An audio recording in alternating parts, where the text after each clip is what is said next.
पिछले कुछ वक्त में ये जितने वॉर हो रहे हैं, इस बात को समझिए आप, ये जितने वक्त वॉर हो रहे हैं, चाहे रूस और यूक्रेन की जंग हो, चाहे अमेरिका ईरान की जंग हो, इजराइल का लेबनान को लेकर, गाजा को लेकर जो स्टैंड है, उधर नॉर्थ कोरिया के ऊपर दबाव है, आप देखिए ये जितने हालात हैं ये खत्म नहीं हो पा रहे, खत्म नहीं हो पा रहे। एक बार जंग शुरू हो रही है वो चलती जा रही है, एक हमला इनका, फिर एक हमला इनका, फिर सीज फायर, फिर हमला, फिर हमला, ये खत्म नहीं हो रहा। लेकिन हमले कहां नहीं हो रहे, जरा नोट करिए आप। नॉर्थ कोरिया पर अटैक हुआ क्या? नहीं हुआ। क्यों नहीं हुआ? क्योंकि न्यूक्लियर बॉम्ब, क्योंकि डिटरेंस है। ईरान में अब बड़ा वर्ग ये बात को मान के चल रहा है कि ये जो बार बार का तमाशा करते हैं अमेरिकन और डिप्लोमेट्स, और जो इस तरह की बातें होती है कि बयान आते हैं कि अब जो है वो बातचीत होने वाली है, पहले पिटने लगते हैं तो बोले साहब बातचीत कर लेते हैं, फिर हमला कर देंगे, फिर बातचीत कर लेंगे, फिर कभी हॉर्मुज पर हमला कर देंगे, फिर कभी नेवल ब्लॉकेट कर देंगे, फिर कहेंगे बहुत अच्छी बातचीत हो रही है। इसको अगर खत्म करना है, ईरान के ऊपर 30 साल से जो सैंक्शंस लगे हैं, अगर इसको खत्म करना है तो ईरान का एक बहुत बड़ा वर्ग ये मानता है कि एटम बम बना लिया जाए, एटम डिटरेंस घोषित कर दिया जाए, एटम बम जो है उसका परीक्षण कर लिया जाए, ताकि मामला ही खत्म। उसके बाद पूरा समीकरण बदल जाएगा। ये मुस्तफा खामनेई साहब का जो बयान है वो कई बातें शो करता है कि अमेरिका की ये पॉलिसी कि ईरान को दबाया जाए, हमले करके झुकाया जाए, दबाव डाल के न्यूक्लियर डील करवाई जाए, ये पॉलिसी पूरी तरह से डोनाल्ड ट्रंप की फेल हो गई है। पहले दिन से हम ये बात कह रहे थे कि अली खामेनेई साहब को किसी कीमत पे आप उन पर दबाव नहीं डाल सकते। वो ईरान के सुप्रीम लीडर हैं, और देखिए मैं बार बार इस बात को पूछता हूं कि वो उन्होंने अपने जीते जी, जब तक वो हमारे बीच रहे, वो जिंदा रहे, उन्होंने अपने रहते रहते ईरान के लिए वो पॉलिसीज बना ली कि आने वाले कई सालों तक कोई ईरान को छू भी नहीं सकता। उन्होंने ऐसी बुनियाद बना दी जिसके ऊपर अब जो ईरान खड़ा हुआ है उसको ना अमेरिका हरा पा रहा, ना इजराइल हरा पा रहा, ना अरब देश हरा पा रहे, ना यूरोप हरा पा रहा, ना कोई सैंक्शंस काम कर रहा, ना हॉर्मुज। सब करके देख लिया, बमबारी करके देख ली, टॉम हॉक मार के देख ली, F-35 मार के देख लिए, जंग करके देख ली, सैंक्शन लगा के देख लिए, लेकिन अली खामेनेई साहब ने ईरान को उस किले में बदल दिया, मजबूत किले में, जिसको कोई नहीं जीत सकता।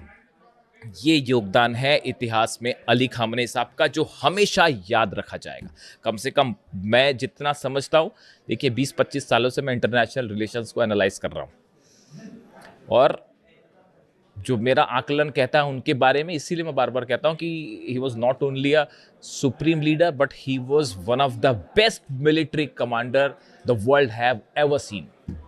बेहतरीन मिलिट्री कमांडर थे। आप उनका विजन देखिए, और उसी रास्ते पे अब मुस्तफा खामेनेई बल्कि उनसे एक कदम आगे बढ़ के चल रहे हैं। अच्छा, एक बड़ी इंटरेस्टिंग बात और है, मैं थोड़ा इधर उधर हो रहा हूं आपसे, एक बड़ी इंटरेस्टिंग बात है। कल मैंने खबरें पढ़ी कि ईरान के राष्ट्रपति पेजेश्कियान साहब की सीक्रेट मुलाकात हुई मुस्तफा खामेनेई से, और उनको एक कार में ले जाया गया, और कार में ले जाके कार के दो डिस्टेंस में, मतलब आगे और पीछे हिस्से के बीच में पर्दा लगा हुआ था। मुस्तफा खामेनेई साहब आगे थे और उन्होंने बात की है पेजेश्कियान साहब से, और बीच में पर्दा था, और दोनों को आमने सामने नहीं करवाया गया, सिर्फ मतलब चेहरा नहीं देख पाए, सिर्फ बात की गई, और उन्होंने कई बातें कही पेजेश्कियान साहब को। इस तरह की खबरें हैं मीडिया में। अब जरा कॉमन सेंस लगाइए, ईरान के सुप्रीम लीडर की एक सीक्रेट मीटिंग होती है ईरान के राष्ट्रपति के साथ, इतनी सीक्रेट कि उसमें पेजेश्कियान साहब को जो है वो मुस्तफा खामेनेई साहब से आमने सामने वो मिले तक नहीं, सिर्फ उनकी आवाज सुनी। इतनी सीक्रेट मीटिंग। मुस्तफा खामेनेई साहब जिनकी लोकेशन के लिए CIA और मोसाद जो हैं वो बावले हुए जा रहे हैं पिछले कई महीनों से कि लोकेशन तो पता चल जाए, इस सीक्रेट मीटिंग की खबर दुनिया भर में फैल जाती साहब अखबार में। क्या ये संभव है? इस तरह की खबरें कि पेजेश्कियान साहब का इस्तीफा होने वाला है, अब ईरान के राष्ट्रपति अब इस्तीफा दे देंगे, और मनमुटाव हो गया है, और ग्रुपों में डिवाइड हो गया है ईरान। मतलब ऐसी ऐसी खबरें साहब की सुनकर जो है आश्चर्य भी होता है, दुख भी होता है, और हंसी भी आती कभी कभी। तो मतलब आप सोचिए, ईरान के सुप्रीम लीडर की पोजीशन को लेकर, कि उनकी लोकेशन को लेकर ईरान इतनी सावधानियां बरत रहा है, उनकी इतनी सीक्रेट मीटिंग होती है राष्ट्रपति के साथ, और वो पूरे दुनिया भर में फैल गई, खबर भारत तक आ गई साहब कि वो एक कार में बैठे थे, वो सामने बैठे थे, वो पीछे। मतलब क्या ही बोला जाए, मतलब हैरानी होती है मुझे तो कई बार। खैर छोड़िए, अलग अलग खबरें चलती हैं। तो इसीलिए मैं कहता हूं आपको कि खबरों पर बड़ा है ना विश्वसनीय एनालिसिस के साथ भरोसा होना चाहिए। मैं अगले वीडियो में आपको बताऊंगा वो जो यूएई में धमाके हुए, जेबल अली पोर्ट पर 7 धमाके हुए, वो 7 धमाके किसने किए अगले वीडियो में बताऊंगा मैं आपको। सरप्राइज, हैरान रह जाएंगे आपकी वो धमाकों के पीछे किसका हाथ था। वो जब ऐसी खबर आती है ना कि अमेरिका और ईरान के बीच अब कोई बातचीत होने वाली है, हॉर्मुज को लेकर कोई समझौता हो, धमाके होने लगता है साहब। कोई है ऐसा ना जो चाहता है कि धमाके ना हो, आप भी जानते ही होंगे। खैर, तो अब देखिए मामला ये है कि ये ईरान ने अपना न्यूक्लियर प्रोग्राम साफ कर दिया है कि हम नहीं रोक रहे और ना कोई बात कर रहे हैं। रोकना तो दूर की बात है साहब, बात ही नहीं होगी। एग्जैक्टली मैंने ये बात कही थी आपको, वही बात जो है वो साबित हो रही है। इसके अलावा देखिए एक बड़ी खबर आई है अमेरिका से। अमेरिका ने अपनी परमाणु हथियारों की नीति में बदलाव किया है और अब अमेरिका छोटे टैक्टिकल न्यूक्लियर बॉम्ब्स यानी छोटे परमाणु हथियार बनाएगा। हालांकि ये रूस और चीन का हवाला देकर बनाए जा रहे हैं, लेकिन उसमें ईरान का भी बहुत बड़ा सिग्निफिकेंस रहेगा। देखिए ये जो खबर है, पहले ये देखिए, the pentagon is developing a new US nuclear strategy in the case of a regional war with China और रशिया। उन्होंने कहा है कि चाइना और रूस के साथ कोई रीजनल वॉर होगा तो इसके लिए हम अपनी स्ट्रेटेजी बना रहे हैं। चीन और रूस के साथ रीजनल वॉर हो सकता है, पहली बात तो मैं तो मतलब कई क्या ही कहा जाए। अब क्या रीजनल अमेरिका और रूस का रीजनल वॉर साहब कैसे हो सकता है? चाइना और अमेरिका का रीजनल वॉर होगा, वो वर्ल्ड वॉर हो जाएगा वो। खैर फिर भी चलिए, the US is updating its nuclear strategy emphasising short range tactical weapons. मतलब अमेरिका अपनी स्ट्रेटेजी चेंज कर रहा है और short range tactical nuclear weapons बनाएगा।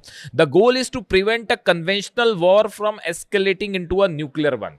अब ये छोटे न्यूक्लियर बम बना के एक साधारण जंग परमाणु जंग में ना बदल जाए, इसको रोकने की कोशिश छोटे न्यूक्लियर बम बना के की जाएगी।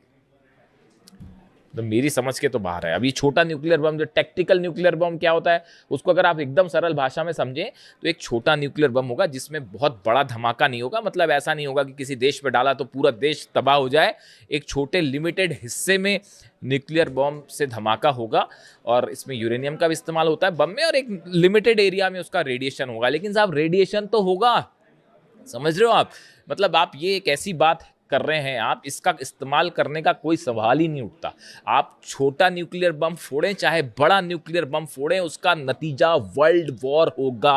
और मिनट्स भी नहीं लगेंगे कि नॉर्थ कोरिया से जो है मिसाइल दाग दी जाएंगी, रूस से मिसाइल दाग दी जाएगी, चीन से मिसाइल दाग दी जाएगी। This is just a failure policy. ये आप इस तरह की बात करना कि हम छोटे न्यूक्लियर बम बनाएंगे और इससे कोई बड़ी जंग रोक देंगे, आप छोटा बड़ा कुछ भी करिए, आपने अगर न्यूक्लियर बटन दबाया, सामने वाला देश रूस, पुतिन नहीं वेट करने वाले, ना जो है वो चाइना वेट करेगा, ना नॉर्थ कोरिया वेट करेगा। पता नहीं दुनिया में क्या क्या हो जाएगा। तो मेरे हिसाब से तो ये पॉलिसी अजीबोगरीब है बहुत ज़्यादा। लेकिन जिसने भी अब जो सोच रहा है इस पर, तो फिलहाल अमेरिका इस पर काम कर रहा है। इसके बाद ये सवाल उठने लगे अचानक कि क्या ईरान के लिए ये बनाया जा रहा है? तो ईरान पर आप न्यूक्लियर बम फेंकेंगे तो ईरान क्या करेगा फिर उस दौरान? ईरान क्या करेगा उस समय? ईरान जवाब देगा ना उसका। तो फिर इजराइल का आप जो है वो न्यूक्लियर स्टेशन जितने हैं वो कैसे बचेंगे? आप भी सोचिए जरा, अरब के ठिकाने कैसे बचेंगे? तो ये इसका पता नहीं मुझे क्या है इसका कैलकुलेशन, डिफेंस एक्सपर्ट ही बेहतर बताएं। लेकिन खबर तो खबर है, ये है मामला कि अब अमेरिका छोटे न्यूक्लियर हथियार बनाएगा। देखिए अब ये मामला जो है वो एक ऐसी जंग की तरफ बढ़ रहा है जिसका कोई हल नहीं है। इसका हल एक ही है कि अमेरिका, डोनाल्ड ट्रंप अपनी हार स्वीकार करें और हॉर्मुज छोड़ के निकल जाएं, अरब बेसिस खाली करें। यही ईरान चाह रहा है कि भाई आप भी शांति से रहो, हम भी शांति से रहो, हमारे मामले में आप मत दखल दीजिए। हमारे मामले में ये न्यूक्लियर बम, ये बात जो है बिल्कुल स्वीकार करने लायक ही नहीं है कि ईरान न्यूक्लियर बम बना के उसका इस्तेमाल कर देगा। अरे इस्तेमाल कर देगा तो आज का ये जमाना है ही नहीं ऐसा भाई साहब कि अगर कोई देश न्यूक्लियर बम का इस्तेमाल करे तो वर्ल्ड वॉर ना हो, सब कुछ खत्म हो जाएगा। अब ऐसा थोड़ी कि रेडिएशन जो है अगर होगा मान लो, तो रेडिएशन ये देखेगा कि नहीं मैं सऊदी की जो है वो लैंड में नहीं घुसूंगा, रेडिएशन मैं उसमें या यूएई में नहीं करूंगा, या जॉर्डन में नहीं करूंगा, या इजराइल में नहीं करूंगा, या ईरान में नहीं करूंगा। रेडिएशन होता है, किसी भी तरह का रेडिएशन रूस भी खत्म कर देगा, यूरोप भी खत्म कर देगा, अरब भी खत्म कर देगा, इजराइल भी खत्म हो जाएगा। यहां पर न्यूक्लियर धमाके वाली कोई संभावना ही नहीं है। ये बेमतलब की बात है कि ईरान के न्यूक्लियर प्रोग्राम के नाम पर ईरान पर जंग थोपी गई। ये वैसा ही गलत था जैसे वेपन ऑफ मास डिस्ट्रक्शन बोल के सद्दाम पर हमला किया गया था। ये बिल्कुल वैसी ही बात है साहब, इसमें कोई डिफरेंस नहीं है। खैर फिलहाल ईरान की तरफ से मैं इस वीडियो में आगे नहीं जाना चाह रहा। इसके अलावा एक दो खबरें और हैं। हूती ने 2 जहाज सऊदी के और ठोक दिए हैं। 2 और जहाज़ों में धमाके की खबर है। कल तक 8 थे, आज के 2 और लगा लीजिए, 10 जहाज़ सऊदी के जला चुका है हूती। 2 जहाज़ों पे धमाके की खबर है। वैसे ही हॉर्मूज़ में भी जो 2 जहाज़ जो हैं वो ठोक दिए गए हैं और निश्चित रूप से ईरान की तरफ से ठोके गए हैं। 2 जहाज़ हॉर्मूज़ में जले हैं, 2 लाल सागर में जले हैं, 2 सऊदी के जहाज़ हैं, 2 ये जहाज़ हॉर्मूज़ में किसके जलाए गए हैं, जैसी जानकारी आएगी वो मैं आप तक पहुंचाऊंगा। और जो हूती की तरफ से कहा गया है, tankers with ballistic missiles including Daisy in the Gulf of Aden and Wafa near Yanbu in the Red Sea, ये 2 जहाज़ों पर हमले हुए हैं। Saying the attacks are the part of maritime blockade campaign, ये हूती की तरफ से कहा जा रहा है। The group warned that the Saudi linked vessels would not be allowed to transit any key waterways until its demands are met. Houthi की तरफ से कहा गया जब तक हमारी शर्तें पूरी नहीं की जाती, हमारा जो ब्लॉकेड करके रखा है सऊदी ने खत्म नहीं किया जाएगा, तब तक हम ठोकते रहें। और इस बीच ईरान की तरफ से न्यूक्लियर पॉलिसी का बड़ा ऐलान, जो अब इस मामले को एक बड़े ऐसी जंग की तरफ धकेल रहा है जो बेहद खतरनाक हो सकती है। वीडियो कैसा लगा कमेंट करके ज़रूर बताइए। आपके हर कमेंट पे पढ़ने की कोशिश करता हूँ। Thank you so much.